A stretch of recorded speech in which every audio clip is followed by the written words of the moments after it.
ഇന്ന് രാവിലെ തന്നെ ആള് നേരത്തെ റെഡി ആയിട്ടുണ്ട് കേട്ടോ. കാര്യം എന്താന്ന് വെച്ചാൽ ഈ വെനസ്ഡേയുടെ യൂണിഫോമാ. പോണ വഴി അവൻ്റെ കൂട്ടുകാരോടൊക്കെ ചോദിക്കുന്നുണ്ട്, എൻ്റെ യൂണിഫോം എങ്ങനെയുണ്ടോ ഒന്ന് നോക്കിക്കേന്ന്. അങ്ങനെ ദേ കൊടയായിട്ട് അവൻ ഓടി പോവാണ്ട്. എടാ പയ്യെ പോന്ന് പറഞ്ഞപ്പോൾ അവൻ ഓടി കടയിലോട്ട് കയറിയിട്ടാ. അമ്മ എനിക്ക് വിശന്നിട്ടും പയ്യെന്ന് പറഞ്ഞൊരു ഡാർക്ക് ഫാൻറ്റസിയുടെ ബിസ്ക്കറ്റ് വാങ്ങിച്ച് കയ്യിൽ പിടിച്ചിട്ടുണ്ട് കേട്ടോ. അമ്മേ ഞാൻ ഈ കേക്ക് കഴിച്ചോളാന്ന് പറഞ്ഞ് അവൻ അത് വാങ്ങിച്ചേ. അമ്മ എനിക്ക് ഒരെണ്ണം കൂടി വാങ്ങിച്ചു തരുമോ എന്ന് ചോദിച്ച ആളാണ് കേട്ടോ. അതേ ഒരെണ്ണം പോലും കഴിച്ചിട്ടില്ല കേട്ടോ ഫുള്ള്.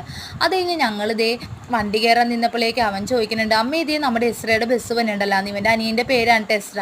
അത് കഴിഞ്ഞ് കുറച്ച് നേരം കഴിഞ്ഞപ്പോഴേക്കും എന്തേ അവൻ്റെ വണ്ടി വന്നിട്ടുണ്ടായിരുന്നേ. ഇന്നുകൂടെ ചിലപ്പോൾ ഈ വണ്ടി ഉണ്ടാവുള്ളൂ, നാളെ ചിലപ്പോൾ സ്കൂൾ ബസ് ആയിരിക്കട്ടെ. അങ്ങനെ ഇവൻ്റെ വണ്ടി പോയി കഴിഞ്ഞപ്പോൾ ഞാൻ ദേ വീട്ടിൽ ചെന്നപ്പോൾ എൻ്റെ അപ്പ വന്നിട്ടുണ്ടായിരുന്നിട്ടാ വീട്ടിൽ. അപ്പം അതേ ഞങ്ങൾ മൂന്നാളും കൂടി ദേ ടെട്രോപാഡിൻ്റെ പൊക്കത്ത് കയറാൻ പോവാണ് കേട്ടോ. അപ്പയാണെങ്കിൽ കല്ലിൻ്റെ പൊക്കത്ത് കൂടി കയറി. അവിടെ മൊത്തം വഴുക്കി കിടക്കണോണ്ട് ഞാൻ പോയിട്ടുണ്ടായിരുന്നില്ല കേട്ടോ. അപ്പം ഞാൻ ദേ സ്റ്റെപ്പ് വഴി കയറാമെന്ന് വിചാരിച്ച് നടന്നാണ് കേട്ടോ പോയത്. അപ്പോൾ വാവയാണെങ്കിൽ എല്ലാ വെള്ളത്തിൻ്റെ അവിടെ ചെന്നിട്ട് കളിക്കാൻ നോക്കാണ് കേട്ടോ. അത് കഴിഞ്ഞ് അവൻ പറയുന്നുണ്ട്, അമ്മേ അപ്പ അപ്പ എന്ന് പറയുന്നുണ്ട് കേട്ടോ. അപ്പം ഞാൻ പറഞ്ഞു, ദേ വാവയുടെ അപ്പം ദേ കടലിൽ മീൻ പിടിക്കാൻ പോയേക്കാന്ന്. അത് കഴിഞ്ഞ് കുറച്ച് നേരം കഴിഞ്ഞപ്പോൾ ദേ ചെറുതായിട്ട് മഴ പൊടിയാൻ തുടങ്ങിയപ്പോൾ ഞങ്ങൾ തിരിച്ച് വീട്ടിലേക്ക് പോവാണ്.